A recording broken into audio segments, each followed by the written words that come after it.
Have you ever found yourself in a discussion where, even after saying everything you needed to, you walked away feeling like you lost?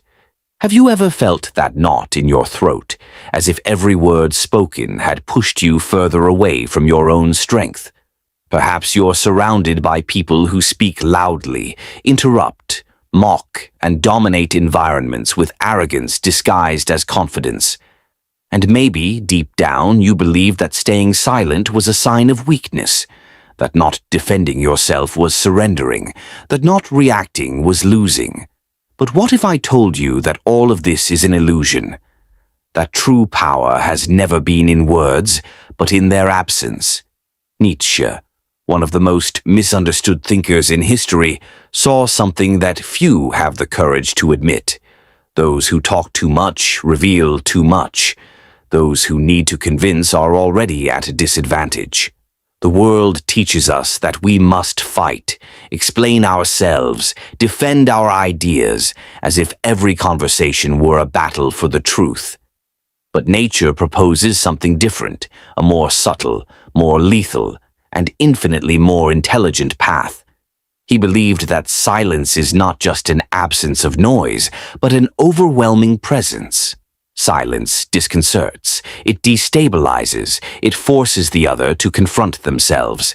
This video is for you who constantly feels ignored, overshadowed, invalidated, for you who leaves conversations with the feeling that no one really heard what you meant to say, for you who is tired of being the easy target, the nice one, the one who tries to keep the peace while others take advantage of your calm. Perhaps you have confused your silence with submission, but today I will show you that silence can be your most powerful weapon, and that true victory does not come from winning an argument, but from never needing to enter one. Get ready to see silence in a new light, not as an absence of response, but as the definitive response.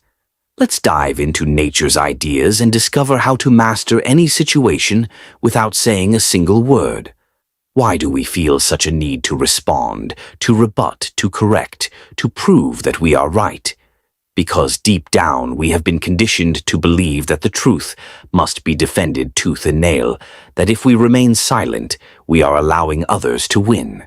But Nietzsche saw this as a symptom of our deepest weakness, the fear of appearing weak. And behind this fear lies the ego, a fragile ego that cannot stand being questioned, that confuses disagreement with attack, and that turns any conversation into a battlefield. Nietzsche said that most people do not seek the truth when they argue. They seek power. They seek to reaffirm their beliefs, not because they are solid, but because if they are shaken, everything crumbles. Argumentation, in this sense, is not a tool of wisdom. It is a defensive armor, a desperate cry from the ego to maintain control of the narrative. And what does this mean? That when you feel compelled to justify yourself, to prove your point, you have already entered their game and lost, because the simple need to justify your position shows that you are still trapped in the desire to be accepted, validated, understood.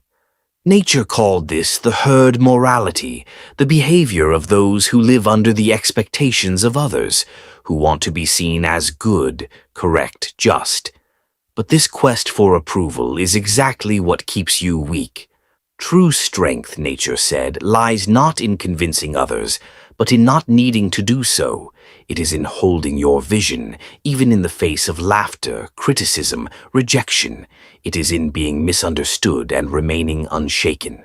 What he proposes to us is a type of power that is not measured in verbal victories, but in internal mastery.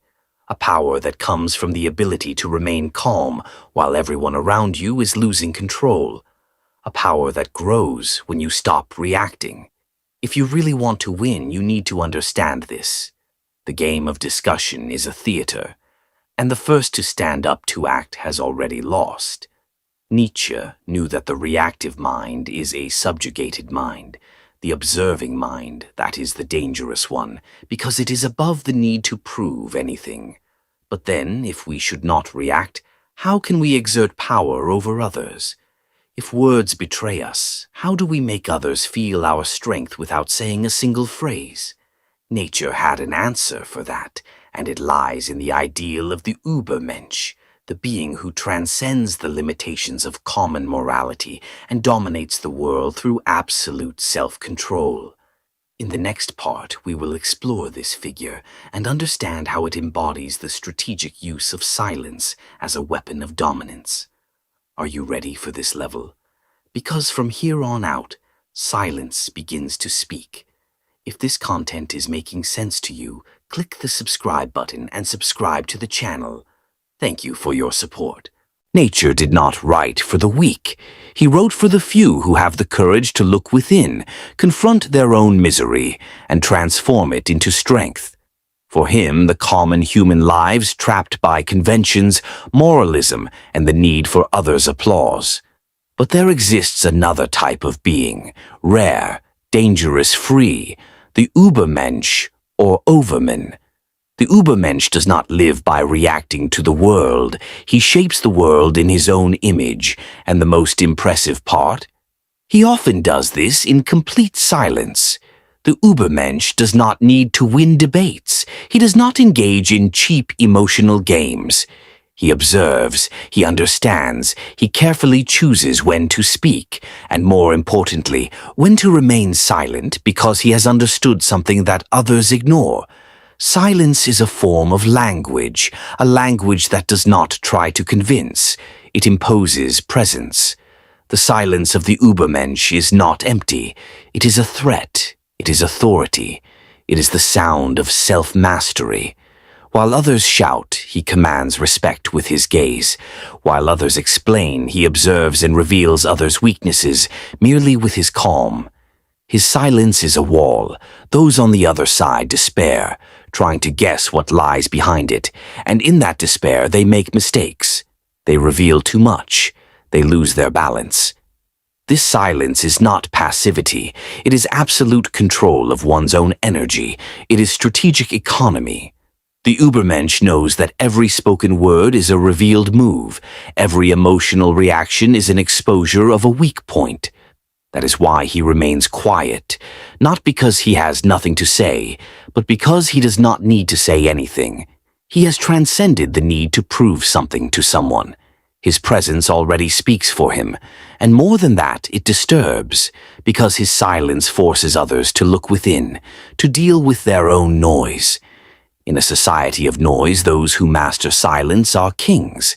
Nietzsche saw the ubermensch as one who creates his own values, his own rules, his own morality. He does not depend on anyone's validation, and that is why he is feared, because nothing destabilizes more than an individual who cannot be manipulated by guilt, fear, or the need for acceptance. His silence is the shield against all these mechanisms, and when he speaks, it is because his words will topple an empire. But this raises an essential question. What makes silence so unsettling for others? Why do so many people feel threatened when someone simply chooses not to react? What happens within the human mind when the expected confrontation is replaced by an overwhelming absence? The answer lies in psychology, and that is exactly what we will explore in the next part. Because to understand the power of silence, we first need to understand the chaos it generates in the minds of others. And believe me, it is much deeper than it seems. Silence is not just the absence of sound, it is a mirror, and what it reflects for many is unbearable. When you choose not to react, you are not just silencing yourself, you are forcing the other person to hear their own voice, to confront their own arguments without the comfort of external resistance. And that destabilizes because most people do not speak to express themselves. They speak to protect themselves, to convince themselves, to hide the emptiness that exists between what they say and who they are. And then, when you remain silent, their disguise falls away. Social psychology has already shown that in confrontational situations, silence is perceived as judgment. It doesn't matter if you are just listening. The speaker begins to feel exposed, insecure. Why? Because without your response, without your reaction, they lose control of the narrative. The human brain goes into a state of alert. The amygdala, the region of fear and anxiety, activates. The other person starts to project their own fears onto you. Is he judging me? Did he notice my insecurity? Does he know I'm bluffing? And in this psychological battlefield, silence acts like an invisible blade. It cuts where no one sees, but everyone feels. Nietzsche sensed this long before modern psychology confirmed it. For him, the average person lives as a slave to their reactions. They act on impulse, react out of vanity, speak out of fear of being forgotten. The superior spirit, the one who masters themselves, remains silent because they know that every word given is a piece handed to the enemy. Every emotional reaction is an involuntary scream that reveals where to attack. Moreover, silence has a devastating effect on manipulators. People who thrive on the emotional control of others depend on their reactions to stay in the game. When you do not react, you break the cycle, and the manipulator panics. They need your response to validate their own position. Without it, they lose themselves, they reveal themselves, they show the weakness they have tried so hard to hide. But there is something even deeper. Silence also triggers unresolved pains. It activates traumas of rejection, abandonment, humiliation, because suddenly the other person realizes they are not at the center, that their words are not enough, that their presence does not make an impact. And this is intolerable for the narcissistic ego. That is why when you remain silent, you are not just defending yourself. You are attacking where it hurts the most, at the center of the illusion. This is why silence requires strength. It is uncomfortable not just for others, but for you as well, because it goes against everything that has been taught, against the impulse to react, to justify oneself, to explain oneself. But it is precisely for this reason that it is powerful, because it demands mastery, and mastery is true power. Now that you understand how silence operates in the mind of the other, how it activates insecurities, breaks down defenses, and unmasks postures, it is time to go further, to stop being just an observer and become someone who uses this strength intentionally, strategically. In the next part, you will discover exactly how to transform silence into a conscious weapon, how to win any argument without saying a single word, and when you learn to do this, no one will be able to control you anymore. The time has come to stop merely understanding the power of silence and start using it, because knowledge without practice is just dead theory. From now on, you will learn to transform your silence into a precision weapon, no longer as a defensive shield, but as a sharp blade ready to cut through others' masks at the exact moment they least expect it. And the first step is simple, yet brutal. Be silent when your will screams for a response. This requires strength, because everything in you will want to react. It will want to justify itself. It will want to prove that it is right. But that desire is poison. Every time you give in to it, you reveal that you are still under the control of others, that you still care about what they think, that you are still playing their game. True silence is born only when you kill that need, when you understand that you owe nothing to anyone, that the truth does not need to be spoken to exist. The second weapon of silence is observation. While others talk, get lost in explanations, and try to fill the void with words. You listen, but you don't listen as someone waiting for their turn to speak. You listen like a hunter listens to the footsteps of prey in the forest. You perceive the fears hidden between the lines, the subtle contradictions, the insecurities disguised as arrogance, and you store all of this because when you speak, if you speak, it will be surgical. It will be with the precision of someone who masters the emotional territory of the other. The third weapon, time. Learn to let silence last. The pause is an element of tension, and tension is power. While the other person speaks, waiting for your reaction, and it doesn't come, they experience an internal collapse. The discomfort grows, their mind begins to fill the void with assumptions, fears, paranoia. A simple look from you, accompanied by silence, can have more impact than 10 well-formulated sentences. The fourth weapon, unpredictability. When you master silence, you become unpredictable, and the unpredictable is always feared because people don't know what to expect from you. And when they don't know what to expect, they lose the advantage. They become cautious. They start measuring every word. You invert the logic of interaction. From reactive, you become the gravitational center of the conversation. At this point, silence is not absence, it is pure dominance. But be careful, do not confuse silence with passivity. Nature was never an advocate of weakness. The silence we're talking about here is active, tense, charged with intention. You are not withholding. You are preparing, choosing, positioning yourself with a kind of strength that doesn't need to be displayed to be felt. And when the right moment comes, the moment when silence has already said everything it needed to, you can speak a single sentence, a precise comment, something that ends the discussion not because it was louder, but because it was truer, deeper, more undeniable. But this brings us to an even more delicate issue, because up to this point we have talked about how to use silence to win, but there are moments when the game is not just about winning, it's about emotionally surviving. There are situations where people are not just debating with you, they are using you, manipulating you, draining you, and you, without realizing it, are giving away your power every day. You are being dominated without a single word needing to be spoken, and that's where the darkest point of this journey comes in, when silence is no longer strategy, but a silent scream from someone who has lost control of their own life. In the next part, we will expose this truth, show how you may be being used and not even realize it, because while you think you are avoiding conflicts, someone may be building an empire on your silence, and nature already knew. Is there anything more perverse than being silenced?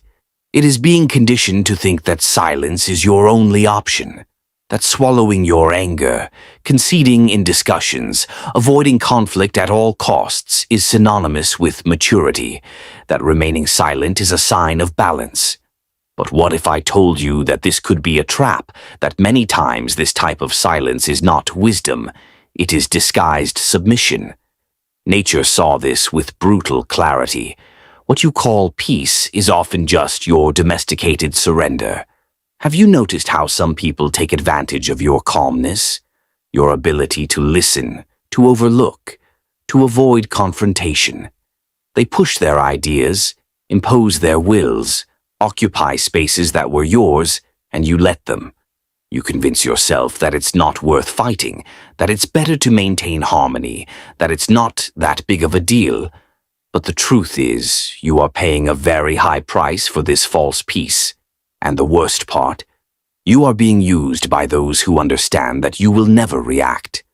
Nature spoke of the morality of slaves, that value system constructed by the weak to survive in a world dominated by the strong. It is the morality of resignation, of guilt, of being nice, an invisible code that teaches you to nullify yourself, to diminish yourself, to conform, and still feel virtuous for it. But nature did not write for those who resign themselves. He wrote for those who dare to break these chains, for those who realize they are being used and decide to stop participating in their own submission.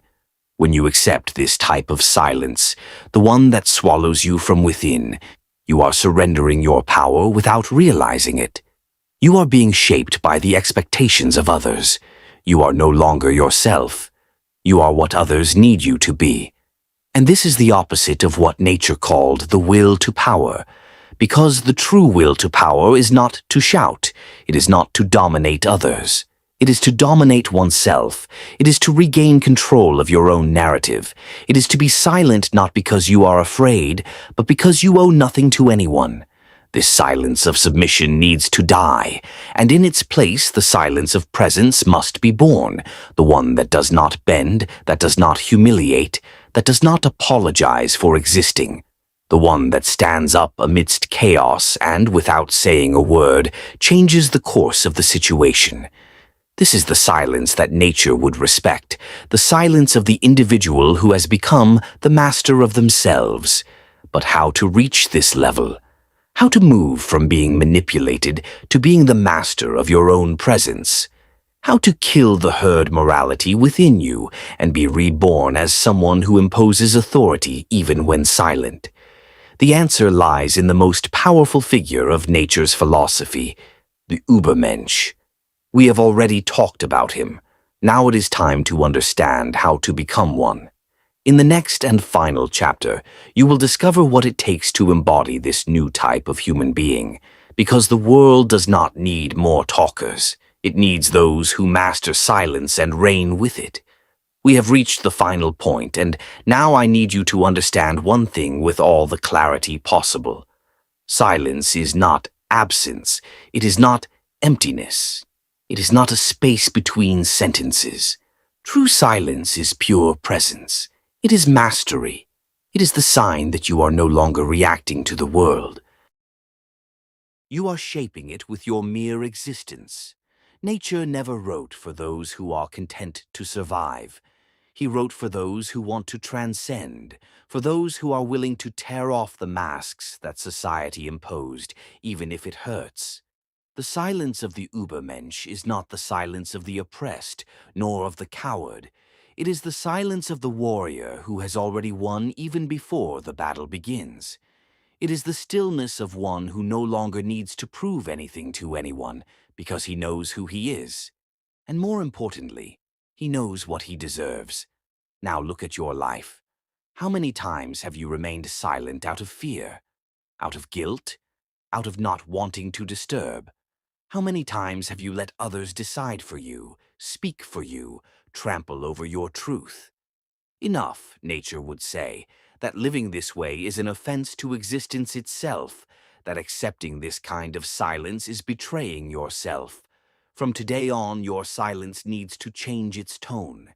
It needs to stop being an escape and become an invisible shout of authority, a boundary, an affirmation of who you are, even if no one understands, because who you are does not need to be understood. It needs to be lived, and that requires courage. Do you have that courage? Then comment below. I choose the silence that commands respect.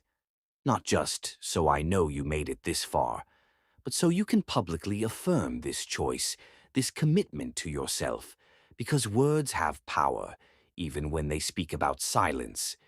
And don't stop here. The next video is essential.